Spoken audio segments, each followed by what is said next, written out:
जय हिंद दोस्तों, आपका स्वागत है आपके official YouTube channel energetic mirror 2.0 में। 2 अप्रैल का करंट अफेयर लेकर मैं तैयार हूँ। क्या आप भी तैयार हैं? तो चलिए शुरू करते हैं, बढ़ते हैं अपने इंस्पिरेशनल कोट की तरफ। आप अपना भविष्य नहीं बदल सकते, लेकिन आप अपनी आदतों को बदल सकते हैं और निश्चित रूप से आपकी आदतों से आपका भविष्य बदल सकता है। बिल्कुल डियर, यहाँ पर जो बात बोली गई है सही बोली गई है। आप अपना भविष्य तो नहीं बदल सकते हैं, लेकिन आप अपनी आदतें बदल सकते हैं और निश्चित रूप से आपकी जो आदतें हैं वो आपका भविष्य बदल सकती हैं। तो चलिए इसी पॉजिटिव वाइब्स के साथ हम बढ़ते हैं अपने सेशन की तरफ। आपकी जानकारी के लिए बता दूं डियर, ये session PIB, all India radio, Indian express, economic times, the Hindustan times, business standard and other sources से सेलेक्टेड न्यूज़ कलेक्ट करके कंपाइल की जाती है जो आपके एग्ज़ाम के लिए रिलेवेंट हो। इस सेशन में MCQ डिस्कस होते हैं, देन इसके बाद में करंट न्यूज़ का डिस्कशन होता है। तो चलिए बढ़ते हैं हम अपने MCQ की तरफ। फर्स्ट MCQ आ रहा है, which one of the following has been released as the framework for geo tagging of payment system touch points. भुगतान प्रणाली टच पॉइंट की जियो टैगिंग के ढांचे के रूप में निम्नलिखित में से किसे जारी किया गया है? किसने जारी किया है भाई? ऑप्शन है आपके planning commission, NITI Aayog, reserve Bank of India या फिर मिनिस्ट्री ऑफ फाइनेंस। तो चलिए चलते हैं राइट आंसर की तरफ, देखते हैं यहाँ पर क्या आंसर होने वाला है। तो राइट आंसर है आपका Reserve Bank of India. Option C आपका राइट हो जाएगा। The Reserve Bank of India has released the framework for geo tagging of payment system touch points. भारतीय रिजर्व बैंक ने भुगतान प्रणाली टच पॉइंट की जियो टैगिंग के लिए रूपरेखा जारी की है। नेक्स्ट क्वेश्चन आ रहा है, which naval command of the Indian navy has organized the security exercise program Prasthan. भारतीय नौसेना के किस नौसेना कमान ने सुरक्षा अभ्यास कार्यक्रम प्रस्थान का आयोजन किया है? ऑप्शन ए है आपका southern naval command, eastern naval command, northern naval command and western naval command. तो राइट आंसर हो जाएगा यहाँ पर option D, western naval command. Option D आपका राइट हो जाएगा, पश्चिमी नौसेना कमान। The western naval command of the Indian navy organized an offshore security exercise Prasthan with in the offshore development area ODA off Mumbai. भाई यहाँ पर क्वेश्चन देखिए, बिल्कुल राइट आंसर पश्चिमी नौसेना कमान होगा। भारतीय नौसेना के किस नौसेना कमान ने सुरक्षा अभ्यास कार्यक्रम प्रस्थान का आयोजन किया है? तो ये वेस्टर्न नेवल कमांड के द्वारा किया गया है। नेक्स्ट क्वेश्चन की तरफ चलते हैं। How many prime ministers has been there in India to date. भाई भारत में अब तक कुल कितने प्रधानमंत्री रह चुके हैं? तो बहुत ही सही क्वेश्चन, बिल्कुल स्टैटिक फैक्ट पे आया है।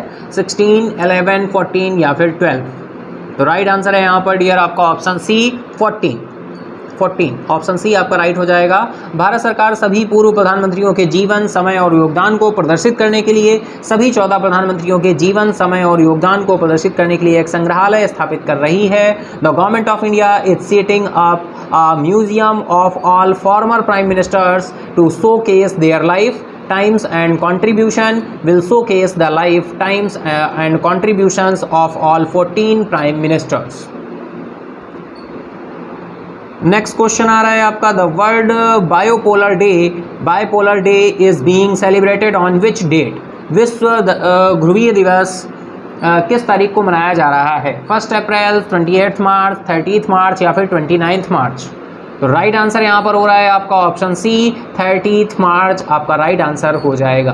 पूरी दुनिया में लोगों को प्रभावित करने वाले मानसिक स्वास्थ्य विकार के बारे में जागरूकता फैलाने के लिए 30 मार्च को विश्व ध्रुवीय दिवस मनाया जा रहा है। World bipolar day is being celebrated on 30 March to spread awareness about the mental health disorder that affects people all over the world. Next question आ रहा है, when will the supreme court of India start fully physical hearing. Bharat का सर्वोच्च न्यायालय पूरी तरह से शारीरिक सुनवाई कब शुरू करेगा? 15 अप्रैल, 1 अप्रैल, 4 अप्रैल या फिर 2 अप्रैल। तो यहाँ पर राइट आंसर आपका हो रहा है ऑप्शन सी 4 अप्रैल। भारत का सर्वोच्च न्यायालय 4 अप्रैल से the supreme court of India will started a fully physical hearing of cases on 4 April. Next question आ रहा है, the dearness allowance for central government employee has been hiked by how much %। केंद्र सरकार के कर्मचारियों के महंगाई भत्ते में कितने प्रतिशत की बढ़ोतरी की गई है? 4%, 3%, 1% या फिर 2%? तो यहाँ पर राइट आंसर आपका हो रहा है ऑप्शन बी 3%। ऑप्शन बी आपका राइट हो जाएगा। केंद्र सरकार के कर्मचारियों का महंगाई भत्ता, डीए और पेंशन भोगियों को महंगाई राहत डीआर मूल वेतन के 3% से बढ़ाकर 34% कर दिया गया है। तो भाई द डियरनेस अलाउंस डीए की बात करें of a central government employees and dearness relief to pensioners have been increased by 3% to 34% of the basic pay with effect. Next question आ रहा है Shashi Sinha has been named as the new chairman of BARC India, he will replace whom? भाई शशि सिन्हा को BARC India के नए अध्यक्ष के रूप में नामित किया गया है। वह किसकी जगह लेंगे? पुनीत गोयनका, सुनील लूला या फिर नकुल चोपड़ा या फिर पार्थो दास गुप्ता? तो राइट आंसर यहाँ पर ऑप्शन ए हो रहा है भाई, पुनीत गोयनका का इन्होंने रिप्लेस किया है। The Board of Broadcast Audience Research Council BARC India has elected IPG Mediabrands India CEO Shashi Sinha as the new chairman. He will take over from Puneet Goenka who served as chairman of the TV viewership measurement agency for the last 3 years. Broadcast Audience Research council India के board ने IPG Mediabrands India के CEO Shashi Sinha को नया अध्यक्ष चुना है। वह पुनीत गोयनका का स्थान लेंगे, जिन्होंने पिछले 3 वर्षों से टीवी व्यूअरशिप मापन एजेंसी के अध्यक्ष के रूप में कार्य किया है। नेक्स्ट क्वेश्चन आ रहा है Indian union minister Piyush Goyal has an IGX building in which city? भारतीय केंद्रीय मंत्री पीयूष गोयल का IGX भवन किस शहर में है? मुंबई, दुबई, लंदन या फिर काठमांडू? तो राइट आंसर यहाँ पर हो जाएगा आपका ऑप्शन बी दुबई। केंद्रीय वाणिज्य और उद्योग मंत्री पीयूष गोयल ने दुबई में भारतीय आभूषण प्रदर्शनी IGX भवन का उद्घाटन किया। तो बिल्कुल dear, Indian jewellery exposition centre IGX building in Dubai inauguration किया गया है पीयूष गोयल जी के द्वारा, जो कि union minister of commerce and industry है। नेक्स्ट क्वेश्चन की तरफ चलते हैं। Who has been featured as the world richest self made billionaire aged 40 and under as per the Hurun report for 2022? Hurun report 2022 के अनुसार 40 वर्ष से कम आयु के दुनिया के सबसे अमीर स्वनिर्मित अरबपति के रूप में किसे चित्रित किया गया है? मार्क जुकरबर्ग, जहान यामिंग या फिर सैम बैंकमैन-फ्रेड या फिर डस्टिक मॉस्कोविच? राइट आंसर यहाँ पर हो रहा है option A mark Zuckerberg. Meta CEO Mark Zuckerberg is the world's richest self-made billionaire, age 40 and under, with a total wealth of $76 billion. Meta के CEO मार्क जुकरबर्ग 40 साल से कम उम्र के दुनिया के सबसे अमीर स्वनिर्मित अरबपति हैं और उनकी कुल संपत्ति $76 बिलियन है। नेक्स्ट क्वेश्चन आ रहा है when is Rajasthan foundation day is being celebrated? Rajasthan का स्थापना दिवस कब मनाया जा रहा है? 1 अप्रैल, 30 मार्च, 31 मार्च या फिर 29 मार्च? तो राइट आंसर यहाँ पर हो रहा है आपका ऑप्शन बी 30 मार्च। राज्य के गठन के उपलक्ष्य में 30 मार्च को राजस्थान स्थापना दिवस मनाया जा रहा है। Rajasthan foundation day is being celebrated on 30 March to commemorate the formation of the state. तो यहाँ पर राइट आंसर हो जाएगा आपका 30 मार्च। तो ये थे हमारे आज के कुछ क्वेश्चंस जो कि हमने डिस्कस किए। अब हम चलते हैं आज की न्यूज़ की तरफ, देखते हैं आज हमारे लिए कौन सी न्यूज़ हैं जो इम्पोर्टेंट होने वाली हैं। फर्स्ट न्यूज़ आ रही है भाई 2 अप्रैल की वर्ल्ड ऑटिज्म अवेयरनेस डे हम मनाते हैं डियर, सेलिब्रेट करते हैं अवेयरनेस के लिए। ऑटिज्म की बात करें डियर तो ये ऑटिज्म स्पेक्ट्रम डिसऑर्डर होता है, नर्वस सिस्टम से रिलेटेड ये आपकी डिसीज़ होती है। अब नॉर्मल होते हैं जो 3 साल से कम उम्र के बच्चे होते हैं। चलिए देखते हैं क्या बोल रहे हैं। Annually on 2 April world autism awareness day it's celebrated across the world to spread awareness about autism spectrum disorder. It is a neuro development disorder that effect the social interaction and communication skills of a person. बिल्कुल communication और social interaction जो होता है, development जो होता है, neuro developmental growth जो है वो रुक जाती है।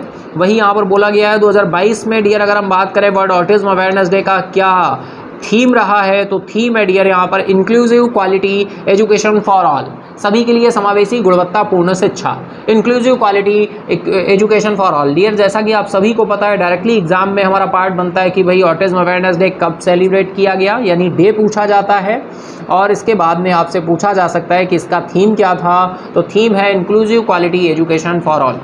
ऑटिज्म स्पेक्ट्रम डिसऑर्डर के बारे में जागरूकता फैलाने के लिए हर साल 2 अप्रैल को दुनिया भर में विश्व ऑटिज्म जागरूकता दिवस मनाया जाता है। यह एक न्यूरो डेवलपमेंटल डिसऑर्डर है जो किसी व्यक्ति के सामाजिक संपर्क और संचार कौशल को प्रभावित करता है। 2022 में सभी के लिए समावेशी गुणवत्तापूर्ण शिक्षा इसका थीम रखा गया है। नेक्स्ट चलें डियर, तो नेक्स्ट देखिए कुछ पॉइंट्स यहाँ पर आ रहे हैं भाई। ASD symptoms can be detected before a child turns 3 year old. बच्चे के 3 साल का होने से पहले ASD के लक्षणों का पता लगाया जा सकता है। This disorder is generally caused by biological differences in brain development and genetics. यह विकार आमतौर पर मस्तिष्क के विकास और आनुवंशिकी में जैविक अंतर के कारण होता है। तो बिल्कुल ये थीम ध्यान रखेंगे। 2 अप्रैल को सेलिब्रेट होता है वर्ल्ड ऑटिज्म अवेयरनेस डे और इसका थीम क्या है? Inclusive quality education for all. Inclusive quality education for all. चलते हैं नेक्स्ट न्यूज़ की तरफ। तो नेक्स्ट न्यूज़ आ रही है आपकी India warmest day in 121 year. भाई 121 वर्षों का रिकॉर्ड यहाँ पर टूट गया है मार्च मंथ में। The analysis of the Indian Meteorological Department has shown that India has recorded its warmest March day। मार्च का सबसे गर्म दिन रिकॉर्ड किया गया है ऑन एवरेज इन 121 ईयर्स में। The maximum temperature across the nation crossed 1.86 degree Celsius above normal. Bharat मौसम विज्ञान विभाग के विश्लेषण से पता चला है कि भारत ने अपने सबसे गर्म मार्च के दिन औसतन 121 वर्षों में दर्ज किए हैं। देश भर में अधिकतम तापमान सामान्य से 1.86 डिग्री सेल्सियस के पार चला गया। और देखते हैं क्या पॉइंट बन रहे हैं भाई। इन मार्च 2022 the average maximum minimum and mean temperatures that were recorded were, maximum है आपका 33.10 डिग्री सेल्सियस और मिनिमम की बात करें तो 20.24 डिग्री सेल्सियस गया है और एवरेज यहाँ पर आ रहा है, मीन टेम्परेचर आ रहा है 26.67 डिग्री सेल्सियस। मार्च में औसत अधिकतम न्यूनतम और औसत तापमान क्रमशः 33.10 डिग्री सेल्सियस है, 0.24 डिग्री सेल्सियस और 26.67 डिग्री सेल्सियस आपका औसतन दर्ज किया गया है। तो डियर ये आपका मार्च का सबसे गर्म दिन रहा। 121 साल का रिकॉर्ड इस बार टूटा है, ब्रेक हुआ है और आगे देखना है भाई कि कौन कौन से रिकॉर्ड्स ब्रेक होते हैं। कि इस बार पहले से ही प्रेडिक्ट किया गया है कि बहुत गर्म रहेगा ये साल। और ग्लोबल वार्मिंग और क्लाइमेट चेंज तो आप सभी को पता ही है कि किस तरह से इफेक्ट करता है। ग्लोबल वार्मिंग बढ़ रही है क्योंकि ओजोन लेयर्स कमज़ोर होती जा रही है और ओजोन लेयर कमज़ोर होने का कारण है कि अल्ट्रा वायलेट रेज तेज़ी से अर्थ पे आती हैं और जितनी तेज़ी से अर्थ पर आती हैं उतनी तेज़ी से ग्लेशियर्स पिघलते हैं और ग्लेशियर के पिघलने से सी लेवल जो होता है वो इंक्रीज़ होता है और सी लेवल के इंक्रीज़ होने से ओवरऑल क्लाइमेट चेंज पे इफेक्ट आता है। तो ओवरऑल ये दोनों सब पूरा एक तरह से क्लाइमेट के चेंज में और ग्लोबल वार्मिंग जैसे जैसे बढ़ता है वैसे ही क्लाइमेट चेंज पर क्या आता है, क्लाइमेट चेंज आपका बढ़ जाता है, खतरा बढ़ जाता है उतना ही। चलिए चलते हैं नेक्स्ट न्यूज़ की तरफ। नेक्स्ट न्यूज़ आ रही है यूपीआई से। इन मार्च 2022 India's UPI unified payment interface की बात करें तो इसने क्रॉस किया है 500 करोड़ मार्क। 500 करोड़ का मार्क इसने क्रॉस कर लिया है। In terms of volume and in terms of value it was close to touching the 10 lakh crore milestone. मार्च 2022 में भारत के यूनिफाइड पेमेंट इंटरफेस यूपीआई ने वॉल्यूम के मामले में 500 करोड़ का आंकड़ा पार कर लिया है और मूल्य के मामले में यह 10 लाख करोड़ रुपए के मील के पत्थर को छूने के करीब था। तो 500 करोड़ का आंकड़ा पार कर लिया है और मूल्य के मामले में यह 10 लाख करोड़ रुपए के जो माइल स्टोन इसने टच किया है। UPI 500 crore mile stone in volume. और देखते हैं क्या एडिशनल पॉइंट आ रहे हैं भाई। देखिए मार्च में यूपीआई द्वारा लगभग 540.56 करोड़ भुगतान संसाधित किए गए हैं, जो अगर हम बात करें तो यहाँ पर 9,60,581.66 करोड़ रुपए है, यानी around 540.56 crore payments have been proceeded by UPI in March amounting. तो डियर डायरेक्टली आपको ये अमाउंट थोड़ा सा ध्यान रख लीजिएगा और ये वाला भी अमाउंट 960 बस एज अ इन्फॉर्मेशन ही है। नेक्स्ट पॉइंट देखिए आ रहा है, यह data National Payment Corporation of India यानी एनपीसीआई द्वारा ये रिलीज किया गया है। This data has been revealed by the National Payment Corporation of India NPCI. चलिए देखते हैं और क्या पॉइंट्स निकल कर आ रहे हैं। नेक्स्ट पॉइंट बोल रहे हैं भाई फाइनेंशियल ईयर 21 एंड 22 में $1 ट्रिलियन का मार्क इन्होंने क्रॉस किया था एट, तब कॉस्ट निकल कर आई थी 84,17,572.48 करोड़ पेमेंट्स। वित्त वर्ष 2021-22 की अगर हम बात करें तो $1 ट्रिलियन का रिकॉर्ड जो है टच किया था। नेक्स्ट चलते हैं भाई, बाय मार्च 2022 की अगर हम बात करें तो भाई इस टाइम प्रेजेंट टाइम अगर हम बात करें तो 315 banks were a part of the UPI platform. Daily UPI has been processing over 17 crore payments. 17 crore payments that are worth more than 20,000 crore. मार्च 2022 तक 315 बैंक यूपीआई प्लेटफॉर्म का हिस्सा थे। मार्च 2022 तक 315 बैंक यूपीआई प्लेटफॉर्म का हिस्सा थे। दैनिक यूपीआई 17 करोड़ से अधिक का भुगतान संसाधित कर रहा है जो 20,000 करोड़ रुपए से अधिक का है। दैनिक भुगतान यूपीआई 17 करोड़ से अधिक भुगतान संसाधित कर रहा है जो 20,000 करोड़ रुपए से अधिक है। तो ये बहुत ही इंपॉर्टेंट ये पॉइंट बनेगा। 315 बैंक यूपीआई प्लेटफॉर्म का हिस्सा है और 17 करोड़ से अधिक का भुगतान संसाधित कर रहा है और ये अमाउंटिंग निकल कर आ रही है इसकी 20,000 करोड़ की। तो ये सारे ही पॉइंट जितने आपके साथ अभी डिस्कस हुए हैं, सारे ही पॉइंट क्या हैं, बहुत ही इंपॉर्टेंट हैं। चलिए इसी के साथ ही चलते हैं नेक्स्ट देखिए न्यूज़ आ रही है आपकी श्रीलंका से निकलकर, पब्लिक इमरजेंसी इन श्रीलंका। बिल्कुल डियर, जैसा कि आप सभी ने सुना होगा न्यूज़ में इमरजेंसी लगा दी गई है कंट्री में। तो चलिए हम और भी फैक्ट्स देखते हैं यहाँ पर क्या क्या पॉइंट हो रहे हैं। भाई Sri Lanka's president Gotabaya Rajapaksa has declared a state of emergency in the country which gives sweeping powers to the country's security forces. This was declared after hundreds of citizens of the country tried to storm his house, seething with anger over the economic crisis Sri Lanka is facing. Sri Lanka के राष्ट्रपति गोताबाया राजपक्षे ने श्रीलंका में आपातकाल की स्थिति की घोषणा कर दी है जो देश के सुरक्षा बलों को व्यापक अधिकार देता है। यह घोषणा उस समय की गई जब देश के सैकड़ों नागरिकों ने श्रीलंका के सामने आ रहे आर्थिक संकट को लेकर गुस्से से उनके घर में आग लगाने की कोशिश की। और देखते हैं क्या फैक्ट्स बन रहे हैं भाई। नेक्स्ट पॉइंट आ रहा है आपका, the touch law that were invoked give powers to the military to detain and arrest any suspect without trial for long period of time. भाई लागू किए गए जो सख्त कानून हैं सेना को बिना किसी मुकदमे के लंबे समय तक किसी भी संदिग्ध को हिरासत में लेने और गिरफ्तार करने की शक्ति देता है और ये इसलिए किया जा रहा है जिससे जो भी संसाधन है उनका उचित उपयोग किया जा सके और शांति के साथ इस बुरी परिस्थिति को फेस किया जा सके। नेक्स्ट पॉइंट बोल रहे हैं, in the country night time curfew लगा दिया गया है, has been imposed following continuous protest against the president of the country. देश में राष्ट्रपति के खिलाफ लगातार हो रहे विरोध प्रदर्शन के बाद देश में रात के समय कर्फ्यू लगा दिया गया। नेक्स्ट चलें डियर, तो नेक्स्ट आपका देखिए बोल रहे हैं इन्फ्लेशन की अगर हम बात करें तो बिल्कुल डियर ये पॉइंट हमें ध्यान रखना होगा। Inflation in the country has hit 18.7% जो है इन्फ्लेशन हिट कर रहा है। फूड प्राइजेस की अगर हम बात करें तो ये 30.1% का यहाँ पर इंक्रीमेंट देखने को मिल रहा है, इंक्रीज देखने को मिल रहा है। डीजल शॉर्टेज हो गई have also sparked outrage across the country. Daily 13 hours का कट हो रहा है, पावर कट हो रहा है। Hours of a power cut is being imposed as there is no diesel for running the generator.